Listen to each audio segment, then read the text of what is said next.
Een wethouder die vertrekt na 14 jaar. Een middelbare school die dicht moet. En er gebeurde meer deze week in Zeeland. Het leek zoeken naar een speld in een hooiberg toen de halfzussen Esther en Michelle uit Limburg de hulp van de Zeeuwen inriepen om hun donorvader te vinden. Uit DNA- en stamboomonderzoek bleek namelijk dat de man Zeeuwse roots heeft, maar verder dan een achterneef kwamen ze niet. Nu, bijna een jaar later, hebben de vrouwen hun biologische vader gevonden. Maar eind goed, al goed is het nog niet. Eigenlijk vooral door DNA-testen van allemaal Zeeuwse mensen die gelukkig bereid zijn geweest om ons te helpen hiermee, kwamen we eigenlijk wel steeds dichter bij de kern, dichter bij de donor. Maar ja, we konden er nog niet echt de vinger op leggen, totdat eigenlijk een van die familieleden zei van nou, volgens mij is hier ergens een buitenechtelijk kind geweest. Onze donorvader die heeft een andere vader dan waar hij de achternaam van draagt. En zodoende zijn we dus ook op het verkeerde spoor gezet met het zoeken. Maar uiteindelijk is er dan toch een naam. Via internet speuren Esther, Michelle en hun 2 halfbroers naar meer informatie. En krijgen ze ook een gezicht bij hun biologische vader. En dan breekt het moment aan om contact te leggen. Een van mijn halfbroers die zei van nou, ik wil hem wel bellen. Want ja, dat is toch wel een dingetje om dan te gaan bellen. Want je weet natuurlijk niet hoe zo iemand erin staat. Toen was hij eigenlijk nog wel heel open en enthousiast. Totdat we wat meer het verhaal naar hem toe gingen leiden. En toen begon hij toch een beetje terug te trekken. Nou, op basis van privacy vind ik dit wel erg ver gaan. En ik heb jullie alles verteld wat ik weet. En je moet denk ik wat meer een andere tak van de familie zijn. Ga daar maar eens even kijken. De donorkinderen laten de boel even bezinken. En besluiten dan om een brief te schrijven. We hadden eigenlijk maar één doel. Wij willen gewoon onze donorvader ontmoeten en spreken en onze vragen beantwoord krijgen. Dus we waren heel blij dat er een antwoord kwam. En hij stond ook open voor een eenmalige ontmoeting. Als we het dan daarna ook gewoon daarbij lieten. De vreugde over een mogelijke ontmoeting met hun biologische vader is echter van korte duur. Ja, ineens kregen we toch daarna een brief dat hij er vanaf zag. Ja, een enorme teleurstelling. Ja, daar heb ik ook echt wel even last van gehad. Ja, daar heb ik echt wel een avond om zitten huilen. We hebben er nu voor gekozen om zijn privacy te respecteren en gehoor te geven aan zijn wens om hem met rust te laten. Maar dat betekent niet dat de hele zoektocht is stilgezet. Zo zijn de broers en zussen een weekendje naar Zeeland geweest. Hij is er opgegroeid, dus we zijn ook naar een begraafplaats geweest waar mogelijk onze opa ligt. Het was wel heel leuk om dat te zien en al die namen en dan sta je voor een graf en zo, ja, dan denk je toch, zou dit mijn opa kunnen zijn? En de hoop op een ontmoeting blijft. Die zal er altijd blijven, ja. Dus ik hoop ook dat hij ook gewoon tijd nodig heeft, zoals wij dat eigenlijk in het begin ook allemaal hebben gehad. Het heeft gewoon tijd nodig om dit een plek te geven. En misschien is dat bij hem ook zo. En komt hij er op termijn toch op terug dat hij ons nog wil ontmoeten. Daar hoop ik wel op, ja. Ja, het is toch een stukje van wie je bent. Je deelt toch een stuk DNA met hem. En een foto is maar een foto. En je hebt wel een gezicht, maar je ziet niet het gevoel, de mens zelf erachter. Dat kun je alleen maar zien als je iemand echt in levende lijven ziet. Zeeland zit landelijk gezien in de middenmoot als het gaat om de opvang van asielzoekers. Dat blijkt uit onderzoek van RTV Noord. Zij hebben informatie uit heel Nederland opgevraagd bij het Centraal Orgaan Opvang Asielzoekers. En daaruit blijkt dat de provincies Groningen en Drenthe de meeste asielzoekers hebben opgevangen. Noord-Holland en Utrecht zijn hekkensluiter. VVD'er Frank Hommel is dinsdag opgestapt als wethouder van de gemeente Tolen. Aanleiding is een motie van afkeuring die tegen hem was ingediend. Met hem stapte ook zijn partij uit de coalitie. Reden voor zijn opstappen is de gang van zaken rondom de plannen van een cruise terminal in Tolen, die er na 15 jaar praten niet kwam. Vanaf begin af aan was er verzet tegen de steiger, die net buiten de stad moest komen en waar de gemeente 2 miljoen euro voor uit wilde trekken. De gemeente trok uiteindelijk vorig jaar september de stekker uit de plannen vanwege het gebrek aan draagvlak. Wethouder Hommel reageerde toen nuchter, maar ook emotioneel op het besluit. Maar ook dat is besturen. Je moet een rechte rug hebben. Je moet daarin doorgaan. En nogmaals, het gaat er niet om dat ik later tegen mijn kleinkind kan zeggen van ik heb dat of dat gerealiseerd. Het gaat om het algemeen belang van Tolen. Toen achteraf bleek dat de financiering van de steiger toch anders in elkaar bleek te zitten, verloren partijen het vertrouwen in de wethouder. Waaronder ook de 2 coalitiepartijen SGP en ChristenUnie. Hierop trok Frank Hommel zijn conclusie en stapte vanmorgen op. Vorige maand werd dus al een motie van afkeuring ingediend, maar die haalde geen meerderheid. Hommel had dus in principe kunnen blijven. Verslaggever Carmen Wisse. Die motie die werd ingediend vanwege slechte communicatie en een gebrek aan dossierkennis. Wat je ook zegt, de motie heeft het niet gehaald. Dus dat betekent dat de wethouder ook had kunnen zeggen, ik blijf gewoon zitten.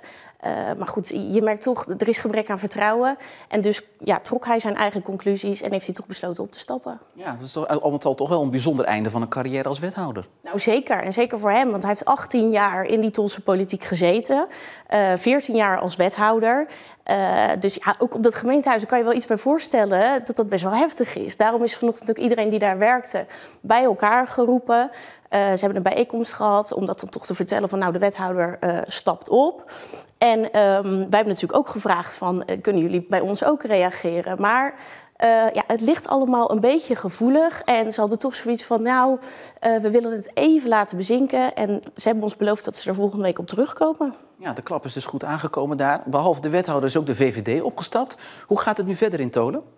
Nou, je hebt de SGP en de ChristenUnie, die blijven dus nog over. Wat zij dus gaan doen is eerst nog met de VVD in gesprek. Van kunnen we echt niet nog verder? Mocht dat nou niet lukken, dan moeten ze op zoek gaan toch naar een andere partij die met ze wil samenwerken. Want ze hebben nu een minderheid. Dan is het de bedoeling dat ze op zoek gaan naar een nieuwe partij en een nieuwe wethouder. Een uniek beeld in Terneuzen, want beide bruggen van de Nieuwe Sluis stonden 4 overeind. De bruggen zijn al onafhankelijk van elkaar getest, maar dit scenario moest ook getest worden in verband met een mogelijke calamiteit. Doordat beide bruggen open stonden, was het sluizencomplex enige tijd afgesloten. Later op de dag zijn de bruggen nog een keer getest. Het openbaar vervoer in Zeeland gratis maken zou de provincie jaarlijks minimaal 10 miljoen euro kosten. Dat antwoorden gedeputeerde staten op vragen van PvdA GroenLinks. Die vroeg of een gratis OV meer gebruikers zou trekken en het OV rendabeler zou maken.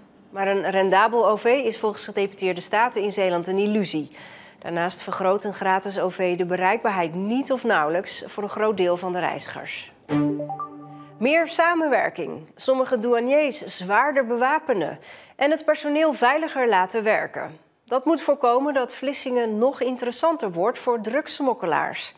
In 2023 werd een recordhoeveelheid aan cocaïne onderschept, 11.000 kilo. Samenwerken, dat is het woord wat heel veel gebruikt werd vandaag tijdens de presentatie van de jaarcijfers door de douane in Nederland en België van het afgelopen jaar. In de haven zelf waren 13 vangsten. 4 vangsten waren bestemd voor de haven. De grootste vangst was op 14 november. Toen werd bijna 3300 kilo cocaïne gevonden tussen bananen uit Ecuador. In totaal werd voor ruim 860 miljoen euro aan cocaïne onderschept. Om de drugscriminaliteit nog beter te bestrijden, wil de staatssecretaris de douane nog iets meer gaan helpen. Nou, we hebben bij het team bijzondere bijstand in elk geval gezegd dat die semi-automatische wapens moeten gaan krijgen. Maar we moeten daar continu alert op blijven. Want mensen moeten gewoon veilig hun werk doen. Ze doen dat voor Nederland. En ik denk dat het heel belangrijk is dat wij goede uitrusting zijn. Dat ze ook zich veilig voelen om hun werk te doen. De drugscriminelen die verharden ook? Ja, ik denk dat we dat overal in Nederland echt kunnen zien. Dat ondermijnt onze samenleving ook. We zien ook douaniers die klemgereden worden. En ze worden echt steeds niet ontziender tot liquidaties toe. Nou, spreekt u ook wel eens met douaniers. U hoort schrijnende verhalen, kan ik me zo voorstellen. Ja, die hebben belangrijke informatie natuurlijk over welke container staat waar dan die drugs in zitten. En dat maakt ze kwetsbaar en we willen graag dat de mensen weerbaarder worden, want ze worden echt onder druk gezet. En we willen dat voorkomen. We willen dat mensen goed en veilig hun werk kunnen doen.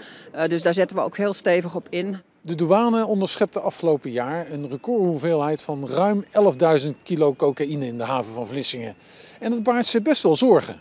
Het voelt altijd een beetje als een wrang succes dat we dit hier hebben gevonden. Maar het is wel een succes. Het is een succes ook omdat we met elkaar veel intensiever gaan samenwerken hier in deze haven. En je ziet dat dat ook echt nodig is. Alle staten valt natuurlijk ook met de vraag. De eindgebruiker, in hoeverre kunt u daar vat op krijgen? Nou, ik denk dat wij ook steeds nadrukkelijker benoemen dat als jij cocaïne gebruikt, dat je dan eigenlijk het verdienmodel van de criminelen in stand houdt en dus ook mede verantwoordelijk bent voor alles wat daarmee samenhangt. Al die explosies in de woonwijken, de jongeren die geronseld worden voor het uithalen van drugs en zo het criminele circuit in worden gezogen. Ik denk dat iedere gebruiker zich daar ook van doordrongen moet zijn dat je daaraan meehelpt. En dat moet je dus gewoon niet doen. De spreidingswet, waarmee het Rijk gemeentes straks kan dwingen asielzoekers op te vangen, gaat niet voor grote veranderingen in Zeeland zorgen. Dat is de verwachting van Marga Vermu, die namens de Zeeuwse gemeente het woord voert over de opvang in de provincie. Wij zitten in Zeeland al een aantal jaren met elkaar om tafel. Dus de opgaves die vanuit het Rijk naar ons toe komen, die proberen we ook gezamenlijk op elkaar af te stemmen.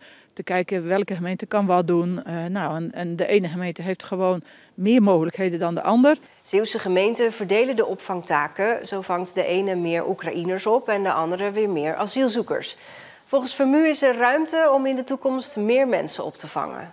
Ik weet dat een aantal gemeenten ook nog echt gesprekken voeren met het COA, maar ook binnen hun gemeente om te kijken naar waar zitten mogelijkheden. Dus dat is een taakstelling die we natuurlijk ook krijgen vanuit het Rijk. De spreidingswet is nu nog niet aangenomen. De Eerste Kamer stemt er volgende week over. Boeren die hun schapen willen beschermen tegen wolven moeten subsidie krijgen om een geschikt hek te kopen. Ook moet er worden geëxperimenteerd met honden die schaapskuddes bewaken. Dat is het advies van een speciale commissie die onderzocht hoe Zeeland met wolven om moet gaan. De commissie presenteerde het advies vandaag aan het provinciebestuur. Omdat wolven zijn beschermd door de wet, zijn de mogelijkheden om in te grijpen beperkt. Elke keer als er een dier gewond is of gedood wordt door een wolf, dan heb je een behoorlijk probleem. Want niemand heeft dat graag.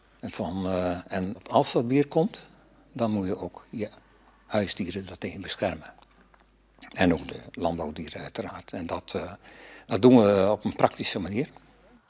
In Zeeland zijn voor zover bekend tot nu toe 17 schapen doodgebeten door wolven. 5 schapen zijn er na een aanval afgemaakt door een dierenarts. Vooral de laatste jaren worden wolven af en toe gezien. Er zijn wolven gespot op Schouwen-Duiveland, op Tholen, op Zuid-Beveland en in Oost-Zeeuws-Vlaanderen. Sinds de eeuwwisseling zijn 13 officiële waarnemingen gedaan van wolven of wolvensporen in Zeeland. Deskundigen denken dat wolven zich niet in Zeeland vestigen omdat het leefgebied hier te klein is. Naast de subsidie voor hekken adviseert de commissie ook om te experimenteren met waakhonden. In Brabant verliep een proef daarmee succesvol. Als de kudde alleen op de hei is, dan is gebleken dat niet altijd alle maatregelen voldoende zijn. Dus hebben wij gekozen om deze maatregel in te zetten. En hun moeten ervoor zorgen dat de kudde 's nachts beschermd blijven. Hekken plaatsen om schapen te beschermen is niet altijd eenvoudig, vinden schapenhouders. Nou, als er natuurlijk een standweide is, dus bijvoorbeeld een zeedijk die altijd voor beweiding alleen gebruikt wordt, dan zal het heus wel meevallen. Maar als je nu in de wintermaanden mag je bij veel veehouders schapen weiden en op land dat gebruikt is met groenbemesting, dan is natuurlijk zo'n afrastering zetten van 1,20 meter is een hele berg werk. En ook zeer kostbaar. Nu doen we het gewoon met 1 of 2 draadjes en dan hou je die schapen binnen. Maar nu moet je dus een andere diersoort buiten houden. En dan is het natuurlijk een afrastering van 1,20 meter zetten is heel veel werk. Nou heeft u zelf ook schapen, hè? Ja, dat klopt. En gaat u zelf zo'n hek aanschaffen, denkt u? Ja, nu is er nog geen noodzaak, maar we zullen wel ons moeten wapenen voor de toekomst. Dus als je nu een perceel nieuw af moet rasteren, voor een vast afrastering, bijvoorbeeld langs een dijk of zo, dan zou je het goed in overweging kunnen nemen om dat te doen met de subsidieregeling die er geboden gaat worden, mits die goedgekeurd wordt. En hoe groot denkt u dat de kans is dat er weer wolven in Zeeland komen? Nou, er zal natuurlijk af en toe eens een wolf vanuit Brabant of uit België komen zwerven om te kijken of het hier wat is. Maar ik denk gewoon dat onze provincie geen grote natuurgebieden heeft om die wolf daarin te kunnen vestigen. Dat denk ik dat het is. Het provinciebestuur moet nog beslissen of de subsidie er echt komt. Maar gedeputeerde Wilfried Niele staat er positief tegenover. De Isaac Beekman Academie in Capelle stopt na dit schooljaar. De middelbare school krijgt geen geld meer van het Rijk. Alle leerlingen moeten naar een andere school. De Isaac Beekman Academie is geen doorsnee middelbare school. Het is een school voor persoonlijk onderwijs en dat betekent klassen van maximaal 16 leerlingen, veel tijd op school en weinig tot geen huiswerk. Het nieuws dat de school nu moet sluiten slaat bij de leerlingen in als een bom. Ik was onderweg naar huis en ik zie op een gegeven moment krijg ik een appje van een vriendin van mij van kijk even je mail. En toen zag ik inderdaad de mail binnenkomen en toen ben ik wel geschrokken, ja. Verschrikkelijk. Ja, daar ga ik heel eerlijk over zijn. Heel verdrietig, geëmotioneerd en zelfs even gewoon niet weten wat ik moest doen. Ook voor de school kwam het nieuws als een klap. Dit was niet het scenario waar we op hadden gehoopt. De sluiting per 1 augustus, dat heb ik niet zien aankomen. En het scenario daarna was dat je op zijn minst een afbouwfase had gehad. Dus dat je nog met de voorexamenklassen door had kunnen gaan. Maar goed, het stopt dus nu eind dit schooljaar. En dat betekent dat leerlingen nu moeten gaan nadenken over waar ze volgend jaar verder gaan met hun opleiding. Al is die gedachte voor sommigen nog erg eng. Deze school is mijn thuis geworden en ik ken iedereen en het is kleinschalig. En ik heb geweldige docenten en geweldige vrienden en dan moet je dat opeens ergens anders gaan doen. Dat is heel pijnlijk. Het hele idee van een andere school, dat vind ik sowieso al vervelend. Want ik voel me hier gewoon thuis, ik hoor hier zeg maar. Maar ook gewoon al die vrienden die ik dan ga missen, die ik gewoon misschien wel nooit meer zie zeg maar. Voor de school ligt de prioriteit nu vooral op hoe de leerlingen het best overgeplaatst kunnen worden. Dat doet wel pijn. Maar goed, nogmaals, we gaan er voor de leerlingen alles aan doen om ze goed op een andere school te krijgen. Verslaggever Ellen Nieuwenhuizen legt uit dat ook het lage aantal leerlingen een probleem is.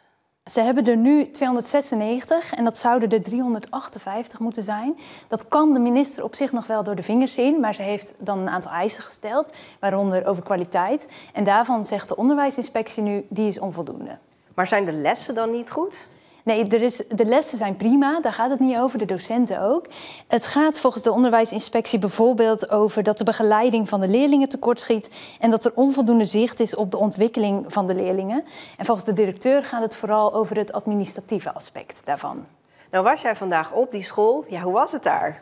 Ja, leerlingen zijn natuurlijk heel verdrietig. Eigenlijk iedereen is verdrietig. Leerlingen begrijpen ook niet waarom dit besluit genomen is. Leraren raken natuurlijk hun baan kwijt, maar zijn vooral bezig met hun leerlingen, hoe het verder met hen moet. En tegelijkertijd vond ik, ja, er heerste verdriet, verslagenheid ook wel een beetje. Maar ze zijn ook heel strijdbaar. Ze hebben ook wel zoiets van, nou, we hebben nog een half jaar. We gaan er ook van wat van maken, ook met z'n allen. In natuurgebieden van natuurmonumenten gelden vanaf volgend jaar fors strengere regels.